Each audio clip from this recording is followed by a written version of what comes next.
Suci Pratiwi dari Prodi Administrasi Pendidikan semester 1. Pada video kali ini, saya akan menjelaskan tentang tantangan Pancasila dalam era globalisasi. Saya memilih dua isi utama, yaitu tantangan etika digital serta penyebaran hoaks dan individualisme dalam masyarakat modern. Kedua hal ini sangat dekat dengan kehidupan kita sebagai generasi muda. Tantangan Pancasila di era globalisasi. Di era globalisasi sekarang, teknologi dan informasi berkembang sangat cepat.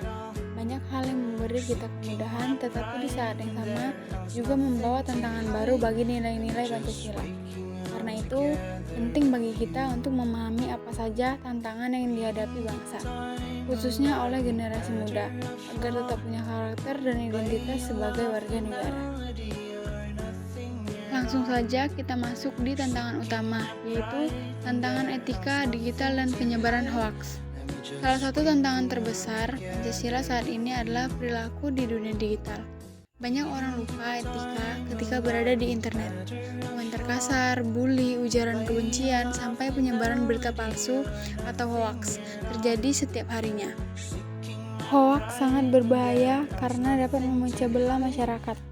Orang cepat percaya tanpa memeriksa kebenaran, sehingga membuat suasana penuh kebencian dan saling curiga. Hal ini bertentangan dengan nilai Pancasila, terutama di sila kedua yang memiliki makna manusia dan sikap saling menghargai, serta sila ketiga yang memiliki makna persatuan dan semangat kebangsaan, dan yang terakhir sila keempat yang memiliki makna musyawarah bukan emosi atau provokasi. Contoh nyatanya seperti berita palsu tentang isu agama atau politik yang viral di media sosial membuat masyarakat saling menyalahkan dan merusak persatuan. Baiklah, kita lanjut di tantangan kedua, yaitu individualisme dalam masyarakat modern.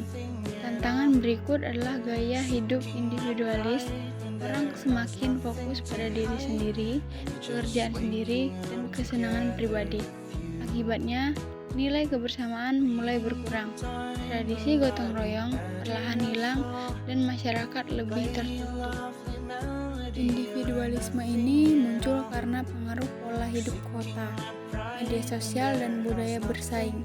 Padahal Pancasila mengajarkan dalam sila ketiga, yaitu persatuan dan kebersamaan, dan sila kelima, keadilan sosial yang mengutamakan kepedulian.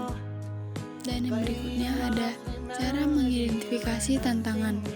Tantangan itu bisa dikenali dari beberapa, yaitu yang pertama, meningkatnya hoaks di media sosial. Yang kedua, perilaku digital yang kasar dan tidak beretika. Yang ketiga, berkurangnya interaksi sosial langsung. Yang keempat, generasi muda lebih terpengaruh tren individualistik. Dan yang kelima, minimnya kerjasama dan kepedulian sosial. Dengan mengamati perilaku masyarakat, kita bisa tahu bahwa nilai Pancasila sedang mengalami tekanan. Cara kita menganalisis relevansi Pancasila. Untuk menganalisis, kita cocokkan kondisi tadi dengan nilai Pancasila, seperti penyebaran hoaks, yang artinya Pancasila mengajarkan kejujuran dan persatuan, dan etika digital, yang artinya Pancasila mengarahkan kita pada sikap beradab, dan yang terakhir individualisme, yang artinya Pancasila menekankan gotong royong. Maka hasilnya, Pancasila tetap relevan dan bahkan sangat dibutuhkan sebagai pedoman menghadapi era digital. Dan yang berikutnya adalah analisis pribadi. Menurut saya, masalah terbesar dari ini adalah hilangnya rasa peduli dan gampangnya orang percaya hoaks. Banyak orang asal share tanpa mikir dampaknya. Ini bikin masyarakat mudah terpecah. Padahal kalau kita kembali ke Pancasila, semuanya sudah jelas. Kita harus saling menghormati, menjaga persatuan, dan berhati-hati dalam berbicara maupun menyebarkan informasi.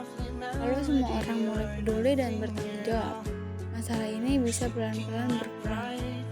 Dan yang terakhir, penutup.